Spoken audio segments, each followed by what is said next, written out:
allspark. The origins of life are the Transformers, and one of the most powerful objects in the Transformers universe. The allspark is the quintessential Transformers item, being that one of its more iconic abilities is turning everyday electronics into Transformers.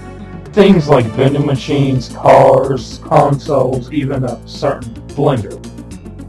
But have you ever thought of what would happen if the cube interacted with other robots? Machines like the T-800, the Iron Giant, Jenny, B-1 Battle Droids, Wallet, and even N209, the best robot.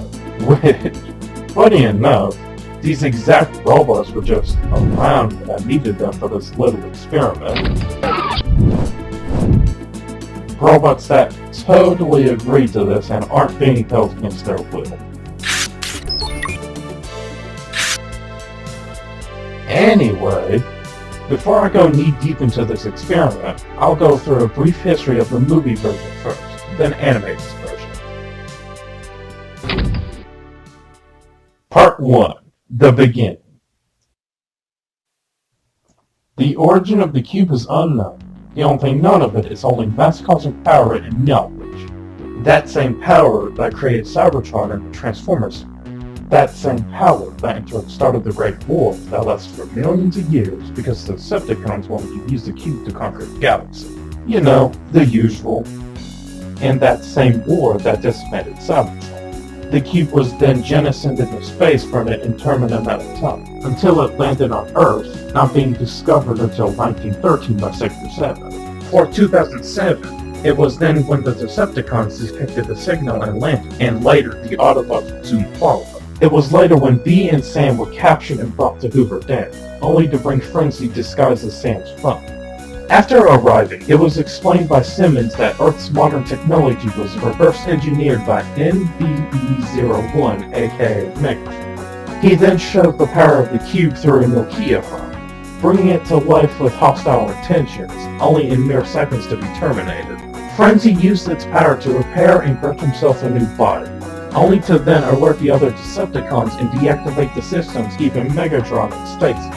To keep the cube from the Decepticons, Bee simply touched the cube and it transformed and shrunk, prompting Bee to give it to Sam.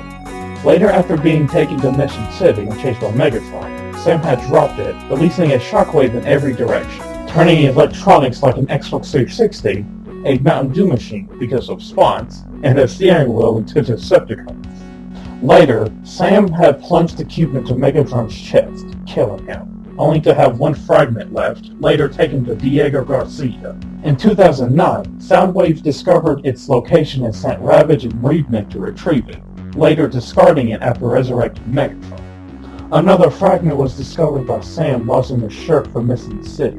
After picking it up, the cube transferred its knowledge stored inside itself to Sam, causing him to drop the shard, burning through the floor, releasing a shocker throughout the kitchen, bringing the kitchen appliances to life. Bee dispatches them. Sam gives it to Michaela. She captures Billy, trying to steal it from her, and then later uses by the whole gang to revive Jetfire. Part 2. Animated's Allspark History.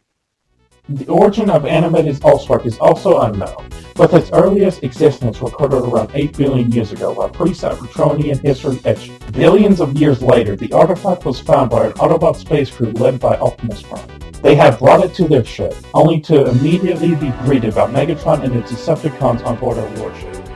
Megatron then attacked their ship but was sabotaged by Starscream. After a long battle, the Autobot ship had crash-landed into Earth's ocean for 50 years. After the Autobots reawakened and saved the city from the nanomachine mutant, Bumblebee brought a girl named Sari into their ship. She snuck into where the Allspark was being held. After coming in contact with it, the Allspark reformatted her keycard into the Allspark key. A sort of mini version of the main thing that could enhance, modify, and repair any electrical device. After many battles on Earth, Starscream had detected the signal of the Allspark and followed it to the source. After arriving, Starscream took it and used it to blast away a few blocks of Detroit City. After Optimus tried to wrestle away from it, it unleashed an energy surge that knocked away Starscream but terminated Prime, only to be revived by the key, while the large energy wave sent by the spark gave readings to both factions. Later, after trying to take the allspark off planet, Blitzwing had stolen the key from Ratchet to fully repair Megatron and used the allspark to lay waste to Earth. But before he could, Optimus used the key to shatter the allspark into shards around Detroit. Afterward, each shard had different effects on different machines. First was making a police drone factory go haywire. Other shards bringing vehicles like Rekdar, Mixmaster, and Scrapper to life. And other supervillains using them to power their own devices like Master Disaster having a remote to control their Transformers. And Slow-Mo with their clock to slow down and reverse time for specific targets or a whole area. One of the most impacting results of the shard splitting was Starscream. After Megatron attempted to terminate him, a shard was lodged into Starscream's forehead, granting him immortality. He tried to use this to get unlimited tries to beat Megatron. Unfortunately, none of them was successful. Starscream then constructed clones of himself, implanting pieces of an already small shard to bring them online. After an attack, Starscream was decapitated by the Headmaster unit and then was used by Megatron to power a space bridge. The Autobots then used their collected shards to bring their ship, Omega Supreme, back online. Omega brought down the space bridge by absorbing its effects and teleporting himself, Starscream, and Megatron across the galaxy.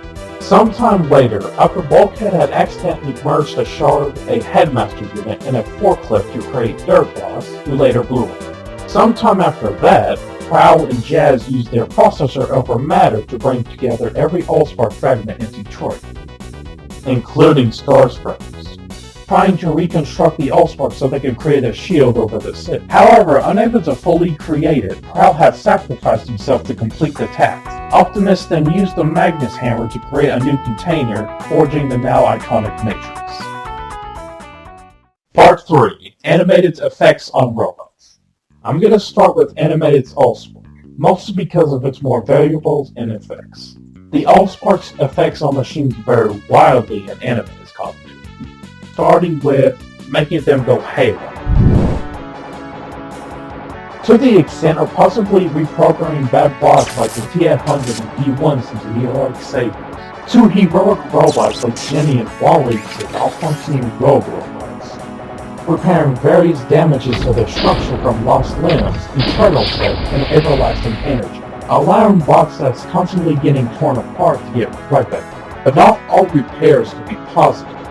Take the Iron Giant's head injury. After a crash landing on Earth, he took damage to internal security, giving him robot amnesia and getting his old destructive program. But if he is repaired by the allspark, it could lead him to revert to his old ways. Another variable to the spark is granting possible invulnerability to the machine. We saw this in the show with Starscream. After he got a fragment lodged into his forehead, nothing could bring him down, or at least keep him down. It wasn't until the episode of Endgame Part 1 is when Starscream is actually damaged. But why? I personally believe that after Starscream has separated his fragments to bring his clones to life, the pieces in his head lost more and more of its power. So depending on how much of a piece of the allspark is attached to the robot, it could lead to enhanced durability to complete invincibility, such as B1's gaining the ability to shred up lightsaber stripes, and 209 becoming the ultimate tank, making a bot like Wally a complete unit and a half, possibly taking a direct nuke without a scratch. Definitely irradiated, but still intact. Now, the last question of the version of the cube is, will it turn the robots into full-on Transformers? The answer is yes. It can turn normal robots into Transformers, or specifically Pretenders. A Transformer that's alt mode is more focused on disguising, making the normal robot the alt mode, and giving the new Transformers new personalities to boot. There will also be neutral bots, like when Scrapper and Mixmaster was brought to life. Part 4. Movieverse allspark. Just to let y'all know, this portion's going to be a lot short, because there's like 2 variables with this spark, because it was only in like the first 2 movies, while Animated's was prominent throughout the entire show. The first ability it has is repairing Transformers. We saw this with Frenzy regaining his body after coming in contact, providing the same type or possibly better regenerations to machines than Animated's, going from healing dents, lost parts, and reactivating to regaining one's body. The second and last ability of the Spark is its most famous, turning normal electronics like phones and consoles into Transformers. Transformers, specifically Decepticons. Why? Well, it's explained by Simmons that the modern era of technology was reverse engineered from Megatron. That means Earth made robots like Jenny, Wally, the T-800, and Ed-209 would be transformed the same, but Decepticon-aligned pretenders. Alien robots would also be transformed the same way, but would stay neutral. Now with a bayverse aspect. You know, chicken legs, dark colors, no English speaking skills, the classic. And that's it. This video was made after a thought experiment I had after rewatching Transformers Anime. I'd like to thank everyone that watched and enjoyed my small little experiment on these robots that totally agreed with.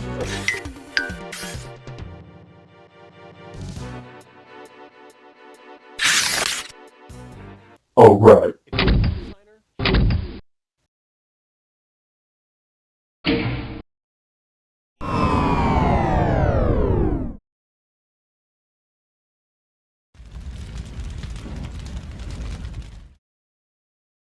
Oh, and like and subscribe to see more of my content, I guess.